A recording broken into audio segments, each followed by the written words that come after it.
Bonjour à toutes et à tous et bienvenue sur ma chaîne Histoire vraie de crime.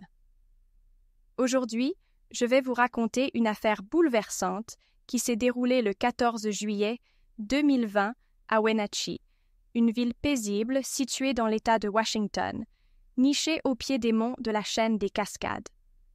Cette histoire met en scène une famille unie, les Cole, qui a toujours crié à l'erreur judiciaire lorsque leur fils a été accusé d'un crime odieux. La mort violente d'un professeur respecté, retrouvé avec un coup fatal à l'arrière du crâne.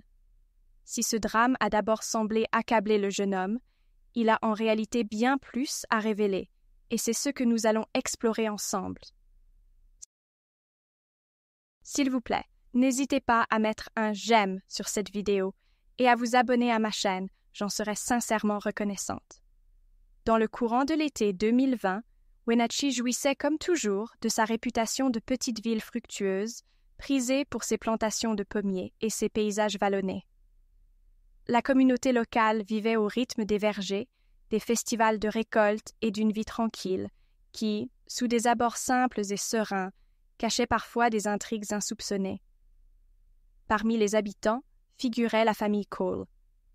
Le père, Thomas Cole, était propriétaire d'une petite mais prospère station-service, doublée d'une autodilnie, installée à la périphérie de la ville.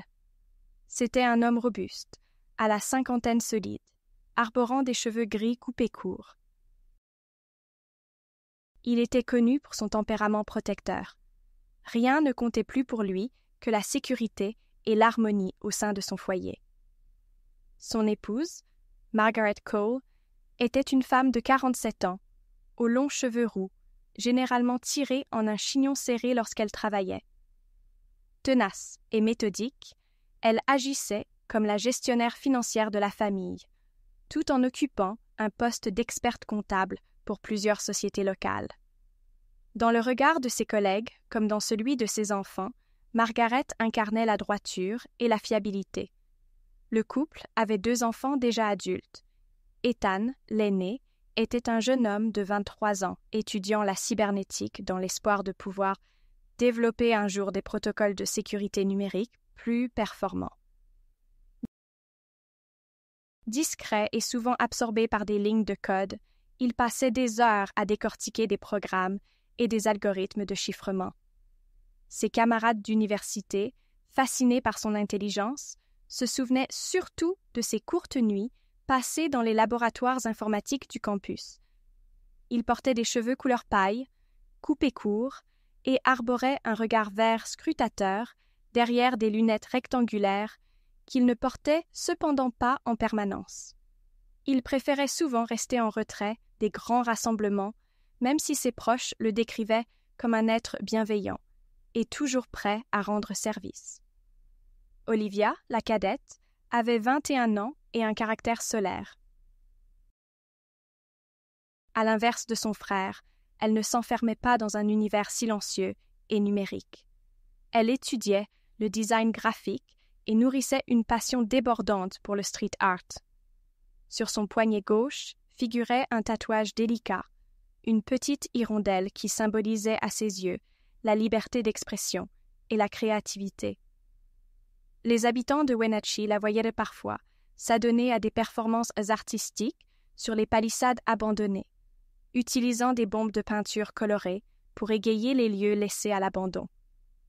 L'une de ses marques favorites s'appelait Electric Plum, un pigment rare commandé depuis Montréal et très apprécié pour sa profondeur de nuances violettes.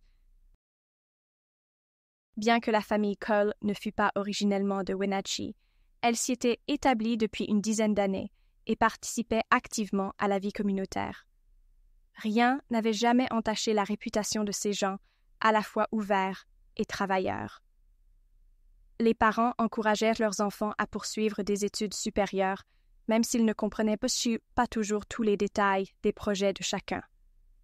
Margaret avouait volontiers qu'elle ne saisissait pas la moitié des propositions technologiques d'Ethan, tandis que Thomas, de son côté, encourageait plutôt Olivia à développer son art, tout en la mettant en garde contre les dangers qu'elle pouvait courir en taguant la nuit dans des quartiers plus reculés.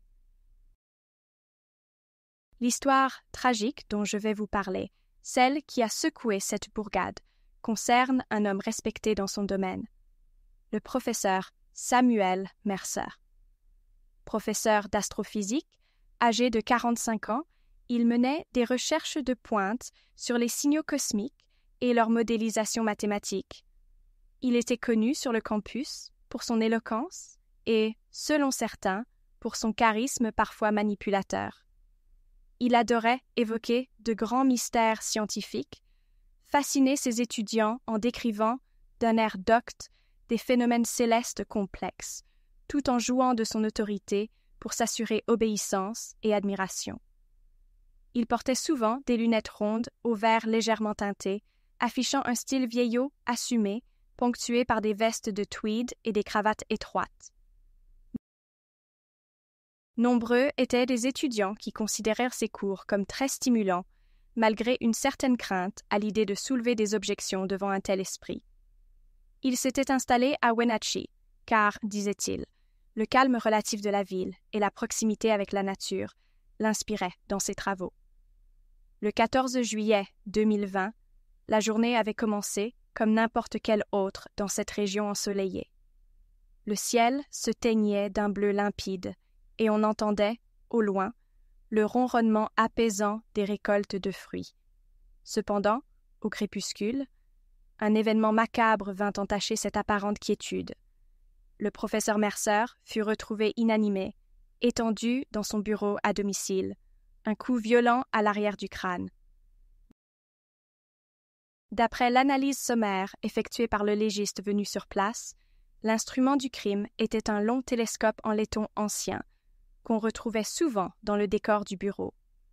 Ce télescope était généralement exposé près de la bibliothèque comme un objet de collection ou de décoration, nul ne sachant vraiment s'il avait encore une utilité scientifique.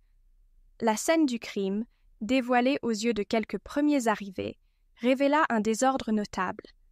La caméra de sécurité intérieure du professeur, habituellement fixée dans un coin du plafond, avait été arrachée. Sa carte SD manquait à l'appel, et un petit coffre-fort, dissimulé dans le mobilier, était resté ouvert et vide. La police, rapidement prévenue par la personne qui avait fait la découverte macabre, se dépêcha d'isoler la zone. Il se trouve qu'Ethan Cole était l'un des derniers à avoir un rendez-vous planifié avec le professeur Mercer ce soir-là. De nombreux témoins au campus confirmèrent que le jeune homme collaborait sur son projet de fin d'études et que Mercer officiait comme son conseiller. Aux yeux de tous, y compris ceux de la police, Ethan apparaissait donc comme le principal suspect, d'autant plus qu'on découvrit ses empreintes sur le télescope. La présence de ces traces, combinée à une anomalie dans l'emploi du temps du jeune homme et à l'absence de l'argent liquide qui se trouvait dans le coffre-fort du professeur, dirigea quasi instantanément l'enquête vers lui. Les enquêteurs en charge, évitant de divulguer leur nom à la presse locale, commencèrent à spéculer sur le fait que ce jeune étudiant, malgré son air réservé, aurait pu nourrir des rancunes à l'égard du professeur et peut-être convoiter la somme d'argent destinée à des bourses ou des fonds de recherche dont Mercer avait la responsabilité. Lorsque la nouvelle tomba, Thomas et Margaret, choqués, clamèrent à qui voulait les entendre l'innocence de leur fils. Thomas, furieux, déclara que jamais son garçon n'aurait levé la main sur qui que ce soit. Margaret, l'air angoissé, répéta inlassablement qu'Ethan n'avait pas besoin d'argent, qu'il recevait déjà un soutien suffisant de leur part pour mener à bien ses études, et qu'il ne s'était jamais montré violent. Olivia, tout aussi renversée, prit aussitôt la défense de son frère.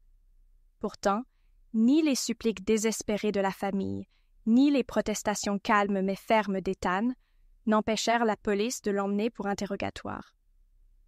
Au commissariat, les enquêteurs confrontèrent Ethan à des données accablantes. D'après l'analyse du registre d'appels et des traceurs cellulaires, son téléphone s'était déplacé en dehors du campus bien avant l'heure qu'il revendiquait, ce qui laissait entendre qu'il aurait pu se trouver chez le professeur Mercer au moment critique. La reconstitution préliminaire évalua l'heure de la mort aux alentours de 19h ou 19h30, mais rien n'était sûr, car la chaleur et l'état du corps faussaient quelque peu l'estimation. Le jeune homme affirma pourtant avoir quitté le campus vers 19h30, s'être rendu chez Mercer pour une consultation prévue et avoir découvert le corps déjà inerte. Il avoua avoir paniqué, cherchant d'abord à appeler les secours, mais il reconnut ne pas avoir composé tout de suite le numéro d'urgence, terrorisé par la vision sanglante de son professeur. Il craignait, dit-il, de se retrouver accusé. Quand enfin il se décida à appeler, on ne retrouvait plus la trace de cette communication sur son téléphone, ce qui laissait supposer qu'il l'avait effacée, ou qu'il mentait. Pour la police, c'était clair. Face à la peur, le jeune homme s'était empressé de faire disparaître d'éventuelles preuves reliant le meurtre à sa personne. Pourtant, la version d'Ethan était bien plus complexe. Thomas, Margaret et Olivia hurlèrent à l'injustice, assurant que tout cela n'était qu'une suite d'erreurs ou de manipulations. Leur fils était un as en informatique et n'aurait jamais laissé la moindre trace évidente sur l'objet du crime s'il était réellement coupable. Mais ce discours se heurta au scepticisme des enquêteurs. C'était précisément parce qu'il avait des compétences techniques qu'il avait pu effacer des preuves numériques et manipuler la scène. Cet argument se retourna donc contre lui. Dans les jours qui suivirent, l'affaire prit un tournant passionnel au sein de la petite communauté de Wenatchee. Certains habitants, sous le choc, condamnaient l'acharnement policier, persuadés que la famille Cole n'était pas capable d'un tel acte. D'autres, influencés par la réputation autoritaire du professeur Mercer, suggéraient qu'il avait pu avoir avec Ethan un conflit plus profond. Enfin, quelques voisins plus sceptiques estimaient que, sous ses airs gentils, le jeune homme, poussé par sa soif de réussite, aurait pu basculer et commettre l'irréparable. Les spéculations fusaient, alimentées par les premiers articles de la presse locale. Pendant ce temps, Thomas et Margaret sollicitaient l'aide d'un défenseur public. Ils se tournèrent aussi vers certaines connaissances, aptes à conseiller Ethan dans ses démarches judiciaires. Sans nommer qui que ce soit, on savait qu'un avocat d'expérience proposa d'étudier les relevés téléphoniques, le trafic Internet et toutes les traces numériques susceptibles d'étayer la thèse d'une manipulation. La famille, bien décidée à ne pas laisser leur fils être condamné sur des indices aussi fragiles, constitua un dossier de défense. Mais la tâche s'avérait ardue. Au moment du meurtre, c'était la parole d'Ethan contre une masse d'indices mystérieux, y compris le troublant fait que le coffre-fort avait disparu de son contenu et que les empreintes du jeune homme se trouvaient exactement là où se trouvait l'arme du crime. Ethan prétendit ne pas comprendre comment ces empreintes avaient pu se retrouver sur le laiton. Pour les autorités, c'était pourtant imparable. Les fouilles dans le bureau de Mercer permirent de saisir des disques durs, des cahiers de recherche et surtout de noter la présence d'un tapis épais sous le bureau, un tapis dont le motif floral était entaché de larges taches sombres au contact du sang. Sur le pourtour, on retrouva des traces presque imperceptibles d'une peinture aérosol d'un mauve très particulier. Les techniciens de scène de crime effectuèrent divers tests, et ce n'est qu'après quelques jours qu'ils établirent une corrélation frappante. Ce pigment violemment pourpre ressemblait à un certain type de peinture appelée « electric plum », réputée extrêmement rare dans la région. Cette peinture était si spécifique qu'elle était le plus souvent commandée par Internet depuis des fournisseurs spécialisés. L'information finit par parvenir aux oreilles de la police. Olivia Cole, la sœur du suspect, était connue pour ses créations de street art et utilisait justement cette teinte distinctive dans ses œuvres. Bien sûr, ce n'était pas un élément de preuve déterminant en soi. Rien n'indiquait qu'Olivia avait eu un mobile ou un lien direct avec le professeur Mercer. Mais ce point souleva suffisamment de questions pour que les enquêteurs commencent à se pencher aussi sur la jeune artiste. Malgré tout, l'attention resta fixée sur Ethan. Au fil des interrogatoires, il admit sans détour que sa sœur possédait effectivement ce type de peinture, qu'elle en gardait dans son atelier aménagé dans un coin du garage familial. Il précisa aussi qu'Olivia aimait emporter ses bombes de peinture dans son sac et qu'elle n'était jamais à court de projets. Cela ne prouvait cependant pas qu'elle fût sur place le soir du drame. D'ailleurs, quand on la questionna, Olivia déclara qu'elle se trouvait dans un parc municipal, à l'autre extrémité de la ville, en train de faire des esquisses pour une future fresque. Quelques passants confirmèrent l'avoir vue dessiner, mais aucune caméra de surveillance ne couvrait l'endroit précis où elle prétendait se tenir ce soir-là. Les jours passèrent, et la police, intensifiant ses recherches, confia l'analyse du téléphone d'Ethan à un service de criminalistique numérique. Les experts épluchèrent les journaux d'appel, les historiques de connexion, la géolocalisation par triangulation cellulaire. Les résultats semblèrent d'abord cohérents avec l'idée qu'Ethan s'était rendu chez Mercer bien plus tôt que l'heure prétendue. L'antenne relais la plus proche du domicile du professeur avait repéré un téléphone utilisant l'identifiant e-mail d'Ethan dès 17h30. Un détail cependant troubla les enquêteurs plus expérimentés. Le comportement du signal, ses sauts étranges, donnaient l'impression que l'appareil se trouvait simultanément à deux endroits avant de se stabiliser. Était-ce un bug du système ou bien le signe qu'Ethan, expert en cybernétique, avait concocté un subterfuge pour se créer un alibi? Beaucoup soupçonnaient qu'il avait modifié les données de son téléphone afin de faire croire qu'il se trouvait ailleurs ou, à l'inverse, de fabriquer une confusion sur son heure d'arrivée. Rien n'était certain, la technologie en question restant trop pointue pour être aisément démêlée. Au milieu de ce tourbillon d'hypothèses, Thomas Cole s'évertuait à démontrer que si son fils avait voulu truquer les relevés, il l'aurait fait avec bien plus de soin. Margaret, quant à elle, cherchait à préserver la cohésion familiale. Elle voyait la presse s'emballer, l'opinion publique se diviser, et elle craignait par-dessus tout que la réputation d'Olivia, désormais entachée par la découverte de traces de peinture, finisse par la conduire, elle aussi, au banc des accusés. L'atmosphère dans la maison des Cole devenait lourde. On pouvait entendre Thomas marteler que ses enfants étaient innocents. On devinait, derrière les portes, de longs conciliabules où Ethan tentait de rassurer ses parents. Olivia ne lâchait pas l'idée que son frère était victime d'un coup monté, et elle se démenait pour trouver la moindre faille dans l'accusation. Puis vinrent les premiers moments critiques de l'investigation. Un journal local rapporta que le professeur Mercer gérait, en plus de ses activités académiques, un fonds de bourse attribué à certains étudiants méritants. Le montant s'élevait à plusieurs milliers de dollars. Or, ce fonds n'avait pas été versé depuis un certain temps, et un renforcement de la sécurité aurait été évoqué pour éviter la fraude.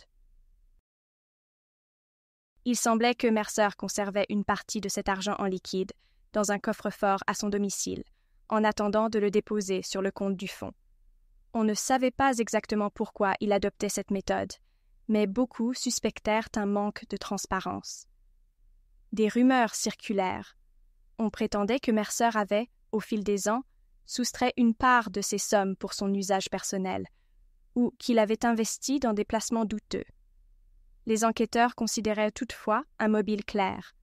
Si Ethan avait eu connaissance de l'existence du coffre-fort, peut-être avait-il voulu s'en emparer pour financer ses propres recherches ou d'autres projets, profitant de sa connaissance intime des systèmes informatiques pour effacer les traces. Cet angle paraissait plausible, tout au moins jusqu'à ce que l'analyse approfondie du domicile de Mercer révèle des incohérences quant au montant exact manquant. Impossible de dire si Ethan avait réellement volé quoi que ce soit, ou si le professeur lui-même gérait des fonds obscurs. Malgré tout, la piste d'Ethan restait privilégiée. Lors de la conférence de presse informelle organisée par le bureau du shérif, on expliqua que l'enquête progressait et que le jeune homme risquait d'être formellement mis en examen. Les Cole s'indignèrent et, par leur avocat, ils clamèrent à nouveau l'erreur judiciaire. Entre-temps, Olivia n'échappa pas aux soupçons. La peinture retrouvée sous le corps ne se trouvait sur place qu'à cause de son usage exclusif par la jeune artiste. Les enquêteurs la convoquèrent à maintes reprises, mais elle nia toute implication dans la mort du professeur, allant jusqu'à exprimer de la compassion pour la victime et sa famille. Ils lui demandèrent néanmoins de présenter ses bombes de peinture afin que les techniciens puissent comparer les résidus avec ceux retrouvés sur les lieux. Olivia accepta, tremblante, en remarquant qu'une de ses bombes de Electric Plum semblait à moitié vide alors qu'elle pensait qu'il en restait bien plus. Elle expliqua sa surprise par le fait qu'elle avait pu prêter la bombe à un autre artiste ou l'emporter pour peindre ailleurs. Elle-même n'avait pas de souvenir précis d'une date à laquelle elle aurait fini la bombe. Le rôle des enquêteurs, un groupe de détectives parmi les plus aguerris de cette petite ville, consista alors à reconstituer le fil des événements. Ils interrogèrent des membres de la communauté, des commerçants ayant pu vendre des bombes de peinture, et reconstituèrent le parcours des Cole le jour du meurtre. D'après ce qu'ils établirent, Thomas et Margaret étaient présents à la station-service la majeure partie de la journée, tandis qu'Olivia aurait vaqué à ses occupations artistiques en ville. Ethan, lui, serait resté sur le campus jusqu'en fin d'après-midi, puis aurait quitté les lieux. Le point d'orgue restait de savoir à quelle heure il était réellement arrivé chez Mercer. Durant les fouilles, dans la maison du professeur, on découvrit quelque chose d'intriguant. La caméra de sécurité interne, qui aurait dû enregistrer l'arrivée du visiteur, avait été arrachée. Son support restait accroché au mur, mais le boîtier était fracassé au sol. La carte SD manquait, tout comme le disque dur du système, placé dans un compartiment verrouillé du bureau. Ce geste soulevait des questions. Qui aurait pu vouloir masquer ces images et pourquoi? La police savait qu'Ethan avait les capacités techniques pour manipuler ces enregistrements. Mais de quel intérêt aurait-il disposé à se mettre lui-même en scène sur la caméra, puis à l'arracher ensuite? La famille, désireuse de prouver l'innocence du jeune homme, proposa l'hypothèse que quelqu'un avait tout fait pour l'incriminer en laissant volontairement ses empreintes sur le télescope, outil inhabituel pour un meurtre. Margaret souligna, la voix tremblante, que si son fils avait vraiment voulu tuer le professeur, il aurait planifié un moyen bien moins évident, et surtout, il n'aurait pas laissé l'arme sur place avec ses empreintes.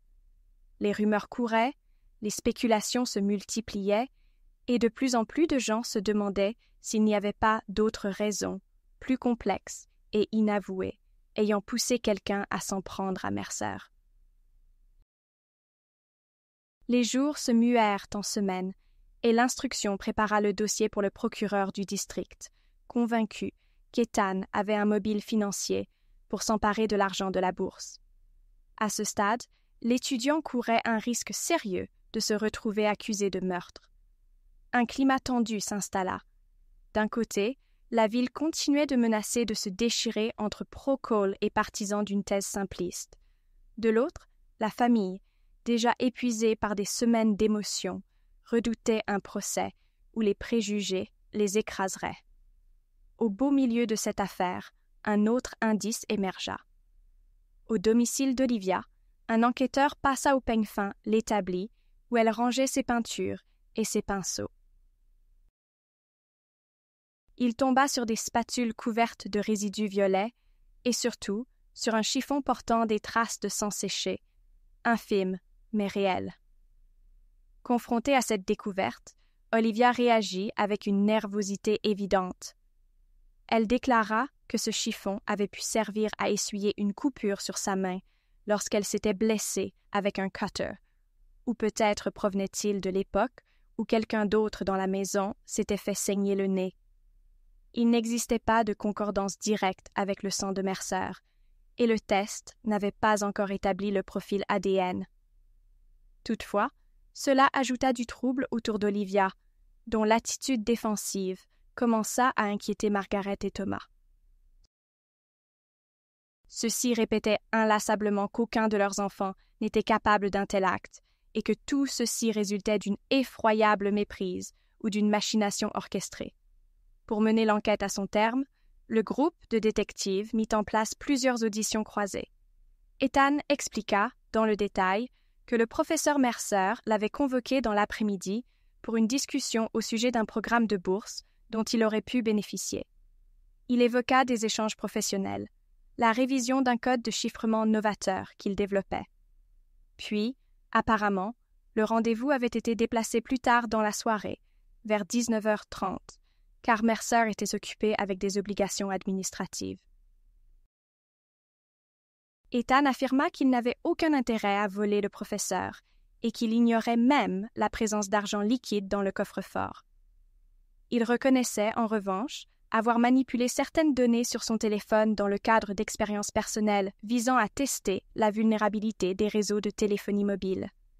Il était possible que cette manipulation involontaire ait créé un décalage dans les relevés d'horaires. Malgré tous ses efforts de justification, la situation ne plaidait pas en sa faveur. Les médias locaux, à l'affût de tout ce qui pouvait faire sensation, soulignaient la singularité d'Ethan, son air de jeune hacker réservé, capable de tisser des subterfuges numériques. Les plus hostiles voyaient en lui un coupable idéal. La pression s'accrut à l'approche de la mise en accusation officielle. Les Cole s'organisèrent pour soutenir financièrement la défense. Thomas, la voix grave, martelait qu'il vendrait tous les actifs de sa station-service s'il le fallait pour payer la caution de son fils. Margaret, de son côté, commença à sombrer dans une fatigue nerveuse qui l'épuisait, car elle redoutait que son foyer ne survive pas à un tel drame. Olivia, quant à elle, affichait un mélange étrange de colère et de tristesse. Elle s'emportait à l'idée que la mort du professeur puisse ruiner la vie d'Ethan. Ses proches la trouvaient plus renfermée, moins encline à partager ses projets artistiques. Personne ne la soupçonnait vraiment au sein de la famille, mais, dans des moments de flottement, elle paraissait hantée par quelque chose de plus profond. Elle passait des nuits blanches, sortait parfois à l'improviste, toujours avec un sac chargé d'aérosols et d'affaires de dessin. La police la surveillait d'assez près, espérant dénicher la moindre preuve qui l'incriminerait, ou, au contraire, la disculperait. Mais jusqu'ici, rien de concret ne la reliait fermement à la scène du crime. Lorsque l'affaire entra dans sa phase judiciaire, un défenseur fut nommé pour Ethan, aidé par des proches spécialistes de la cybernétique. Le jour de la comparution initiale, le jeune homme plaida non coupable. Le procureur argua néanmoins que la probabilité de sa culpabilité était élevée, compte tenu des éléments recueillis. La possibilité d'une libération sous caution fut âprement discutée. Finalement, la caution fut fixée à un montant élevé, que Thomas s'empressa de payer, au prix d'un emprunt considérable. Pendant ce temps, l'accusation poursuivit son enquête. On cherchait toujours la carte SD de la caméra du professeur, indice potentiellement crucial pour clarifier la situation. On sonda également l'historique informatique de Mercer, dans l'idée de trouver un mobile plus profond. Après quelques fouilles dans les archives du campus, on découvrit que Mercer avait eu par le passé des différends avec certains collègues.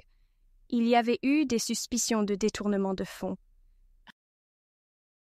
Rien qui ne disculpa formellement Ethan, mais cela brouillait l'image immaculée du professeur.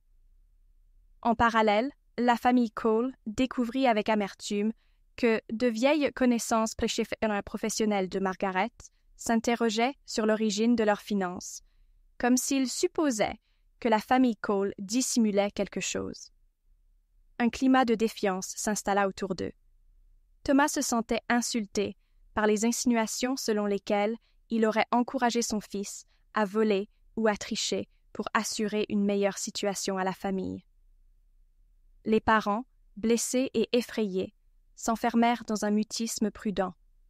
Olivia, pour sa part, enrageait parfois en voyant les regards lourds de suspicion qui se posaient sur elle. C'est alors qu'arriva un événement capable de rebattre les cartes.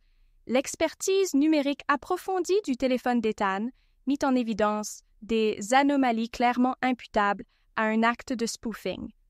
Quelqu'un avait répliqué l'email de son appareil à un moment donné. Cela signifiait qu'il y avait eu, techniquement, 2 téléphones identiques émettant des signaux contradictoires. Les enquêteurs s'interrogèrent, perplexes.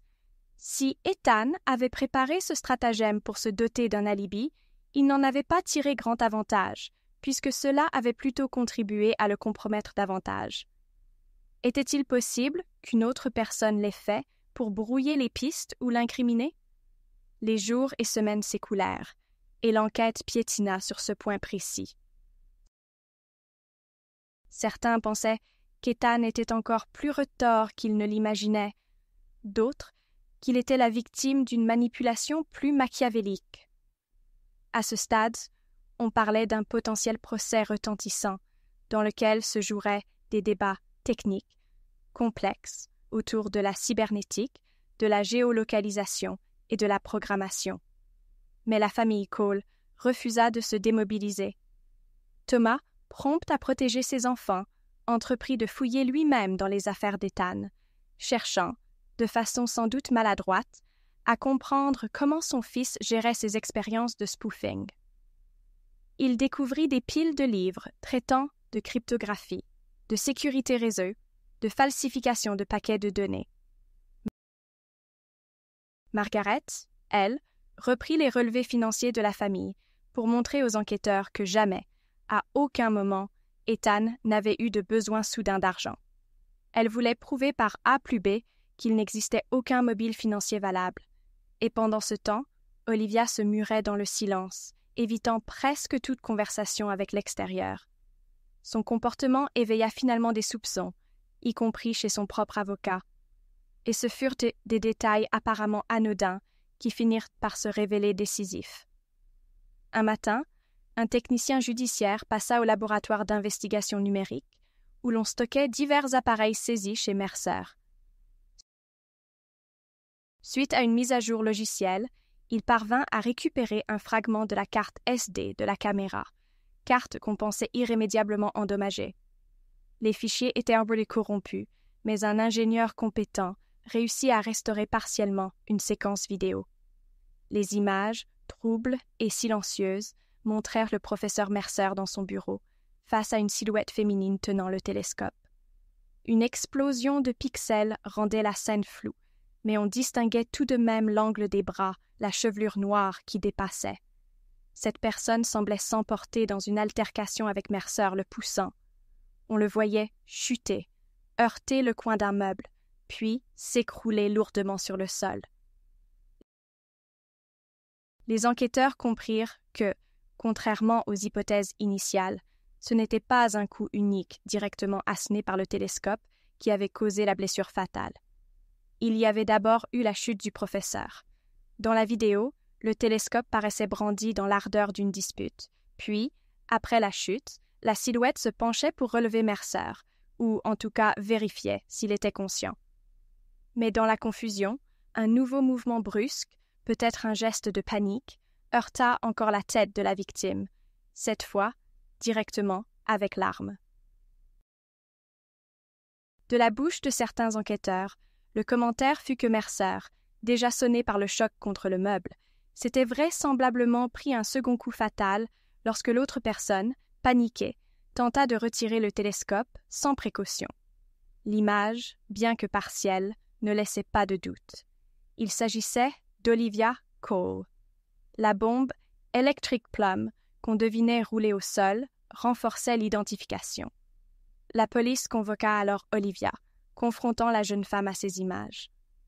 Olivia fondit en larmes, avouant dans un sanglot qu'elle était venue chez Mercer ce soir-là, mais pas pour le tuer. Selon ses dires, le professeur lui aurait proposé, quelques jours plus tôt, un marché concernant l'octroi d'un soutien financier pour ses études d'art. Il sous-entendait qu'il disposait de fonds privés. Cependant, quand elle s'était présentée pour discuter, Mercer, apparemment de mauvaise humeur, l'aurait raillée sur son art, sur le manque de sérieux de ses projets, et l'aurait même accusée de chercher un passe-droit. Les choses s'étaient envenimées. Il l'aurait agrippée, repoussée physiquement. Cherchant à se défendre, elle aurait saisi le télescope. La situation aurait alors dégénéré. Le professeur tomba et se blessa, puis elle, sous le choc, déstabilisée, heurta involontairement son crâne une seconde fois, en voulant dégager l'objet. Voyant qu'il ne se relevait plus et qu'il ne réagissait pas, elle céda à la panique et appela Ethan. La suite de son récit fut stupéfiante. Elle expliqua qu'elle avait aussitôt raconté à son frère la terrible méprise. Selon son témoignage, Ethan, conscient du fait que le professeur Mercer était déjà au sol, mourant ou mort, calcula qu'il fallait éviter que la police n'incrimine Olivia, car elle était déjà en difficulté financière et risquait un procès qui ruinerait sa vie. Ethan aurait alors élaboré un plan en quelques minutes. Il retira la carte SD de la caméra, sachant que les images l'incriminaient directement elle, effaça rapidement les données et prépara une substitution ou un écrasement de fichiers. Il prit soin de laisser ses propres empreintes sur le télescope, espérant qu'une preuve trop évidente paraîtrait suspecte aux yeux des autorités et détournerait les soupçons. Puis, il utilisa ses talents en spoofing pour falsifier les relevés de géolocalisation, créant une chronologie confuse et semant le doute sur les moments exacts où il s'était déplacé. En se construisant un alibi partiel, il comptait sur l'idée que les policiers le croiraient trop ingénieux pour laisser des empreintes aussi flagrantes. Il pensait que l'enquête s'orienterait vers d'autres pistes. Malheureusement pour lui, la réalité de l'investigation s'avéra moins indulgente. Les éléments trouvés n'étaient peut-être pas cohérents, et il s'enlisa peu à peu dans des contradictions. Une fois l'aveu d'Olivia consigné, la machine judiciaire s'emballa. La police l'arrêta et la plaça en détention provisoire, tandis qu'Ethan, déjà accusé, vit ses charges modifiées. Il ne fut plus désigné comme l'auteur du meurtre, mais on l'accusa sévèrement d'entrave à la justice et de falsification de preuves. Les Cole, bouleversés, durent donc faire face à cette nouvelle donne. Thomas et Margaret accusèrent le choc. De toute évidence, leur fils n'avait pas commis l'homicide, mais il avait tout fait pour s'accuser et dissimuler la responsabilité de sa sœur. Le couple s'écroula sous le poids de la culpabilité et de l'incompréhension. Les jours suivants, la presse locale relata l'incroyable rebondissement. Wenatchee découvrit que la piste d'Olivia n'avait guère été envisagée sérieusement, et que c'était pourtant elle qui avait, d'une manière ou d'une autre, causé la mort du professeur. Le procès qui s'ensuivit se déroula dans un tribunal régional, sous la présidence d'un juge attentif à la dimension technique du dossier. Le procureur, très déterminé, exposa les preuves.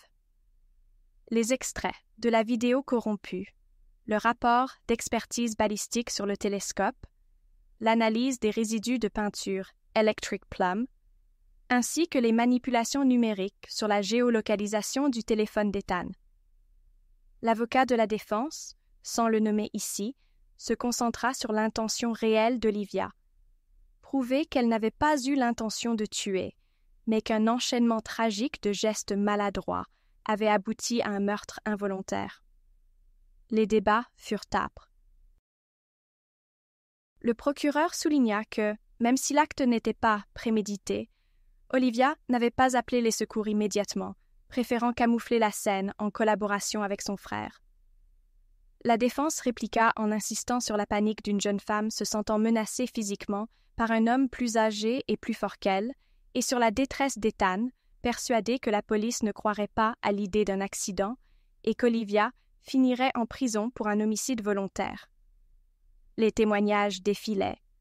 Un médecin légiste expliqua que Mercer était probablement encore en vie après la première chute, mais que le second choc à la tête avait été fatal. Une voisine raconta avoir entendu une dispute vers 19h15, mais ne put dire qui criait exactement. un ami d'Olivia évoqua la pression qu'elle ressentait dans ses études, la crainte qu'elle avait de perdre sa bourse universitaire. Quant à Ethan, il reconnut intégralement son rôle dans la manipulation des preuves, insistant sur la volonté de protéger sa sœur. Il précisa qu'il n'avait jamais envisagé qu'on le tienne pour coupable. Il espérait créer un casse-tête policier, suffisamment décousu pour pousser les enquêteurs à chercher ailleurs. À la barre, Olivia, en pleurs, répéta qu'elle n'avait pas voulu ce drame, qu'elle regrettait amèrement de ne pas avoir appelé la police et les secours au lieu de s'en remettre au plan d'Ethan. Elle craignait que personne ne la croie si elle racontait l'altercation avec le professeur, sachant que ce dernier était respecté et qu'elle-même n'était pas toujours irréprochable. Les spectateurs du procès, bouleversés, écoutèrent aussi la plaidoirie poignante de Thomas et Margaret, qui s'efforcèrent de soutenir leurs enfants malgré la tragédie. Le procureur demanda une peine exemplaire, arguant qu'Olivia avait commis un homicide même s'il n'était pas prémédité et qu'Ethan avait volontairement perturbé le cours de la justice, en faisant perdre un temps précieux à la police, ce qui aurait pu priver la victime de secours. La défense tenta de faire valoir un contexte de violence potentielle de la part de Mercer. Certains témoins rapportèrent qu'il avait un comportement parfois agressif en privé, mais rien ne put être confirmé avec certitude. Finalement, le juge se montra relativement sensible à l'idée qu'Olivia n'avait pas eu l'intention de tuer, mais qu'elle avait bel et bien commis un acte violent ayant entraîné la mort. Il la déclara coupable d'homicide involontaire et de manipulation de scène de crime. Il la condamna à 8 ans de prison, avec possibilité de libération anticipée sous certaines conditions.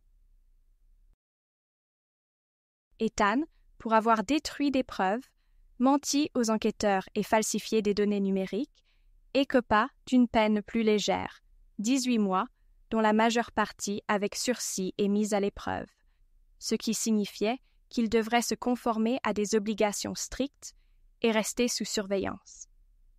Les parents, effondrés, regardèrent leur fille se faire emmener par les agents. La salle d'audience, d'abord bruyante de commentaires, se vida lentement dans une atmosphère de malaise. Une révélation demeura en suspens. Les sommes d'argent en liquide dérobées dans le coffre-fort n'avaient jamais été clairement retrouvées. Selon certaines hypothèses, Mercer lui-même, peu avant sa mort, aurait pu détourner une partie de ses fonds.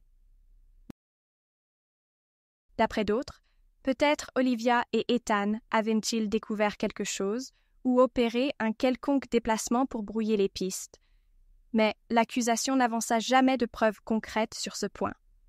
Certains membres de la communauté demeurèrent convaincus que le professeur n'était pas blanc comme neige et que, s'il vivait encore, on aurait découvert des irrégularités financières. Les Cole quittèrent donc le tribunal avec un sentiment de victoire amère. On reconnaissait enfin l'innocence de leur fils quant au meurtre, mais la vérité était plus sombre, plus déchirante qu'ils ne l'avaient jamais imaginée. Thomas, le visage fermé, entoura les épaules de Margaret, en larmes. Ethan, sous le choc, ne prononça pas un mot durant de longues minutes, conscient que sa liberté partielle avait été payée par l'incarcération de sa sœur. Il savait qu'il avait cherché à la protéger et, en fin de compte, il n'avait fait que retarder l'inévitable révélation. Dans les semaines qui suivirent, la communauté de Wenatchee eut du mal à tourner la page de cet épisode douloureux. Certains soutenaient toujours la famille Cole, affirmant que la mort du professeur n'aurait jamais dû faire l'objet de charges aussi lourdes. D'autres condamnaient Olivia pour son acte et Ethan pour sa duplicité numérique. Certains médias, à l'affût de tout sensationnalisme, spéculaient sur les sommes manquantes du coffre-fort, suggérant qu'une autre partie du mystère subsistait. Y avait-il un tiers qui s'était introduit sur les lieux, un voleur avisé qui aurait profité du chaos, ou Mercer avait-il orchestré de son vivant une fraude dont il n'avait pas eu le temps de tirer pleinement profit? Malgré tout, l'issue du procès était connue, et chacun devait reprendre le cours de sa vie. Margaret, fragilisée, se plongea dans son travail pour oublier la prison de sa fille.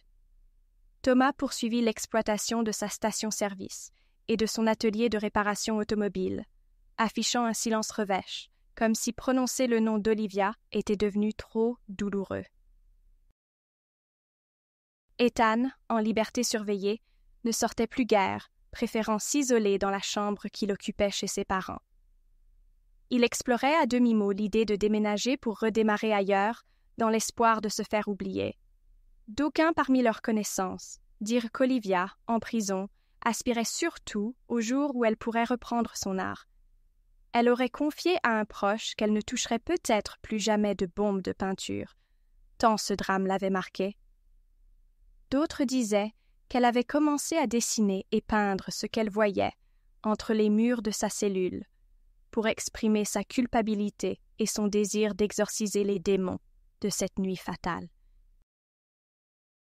Quelques associations d'aide aux détenus, touchés par l'histoire de cette jeune artiste, lui proposèrent un soutien moral. Elles ignoraient, en revanche, si elle accepterait ce soutien ou si elle continuerait de se murer dans la honte et les regrets. Ainsi s'acheva, dans une tension extrême et un chagrin profond, l'histoire de la mort brutale du professeur Mercer. Les Cole, qui croyaient fermement en l'innocence d'Ethan dans le meurtre, n'avaient pas imaginé qu'il endosserait un rôle de complice en falsifiant des preuves, ni surtout qu'Olivia serait découverte comme l'autrice involontaire de l'acte fatal. Cette tragédie laissa des stigmates durables dans la communauté de Wenatchee, révélant que même dans les villes tranquilles, sous l'apparence parfaite des vies ordinaires, se cachent souvent des blessures, des non-dits et des secrets capables de briser des familles entières.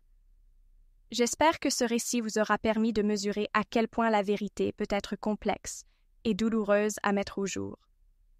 Je suis vraiment touchée d'avoir pu partager avec vous chaque détail de cette enquête et des répercussions qu'elle a eues sur cette famille, et je vous remercie d'être resté jusqu'à la fin.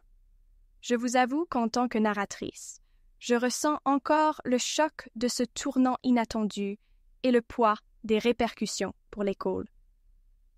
Merci infiniment pour votre fidélité tout au long de cette histoire. Je vous invite à consulter les autres enquêtes disponibles sur ma chaîne. J'en ai plusieurs à vous proposer, toutes aussi captivantes, chacune avec son lot de mystères et d'émotions. N'hésitez pas à poursuivre votre visite. J'apprécie énormément votre présence et votre soutien. J'espère vous retrouver très bientôt pour de nouvelles histoires vraies de crimes, et d'ici là, prenez bien soin de vous et de vos proches.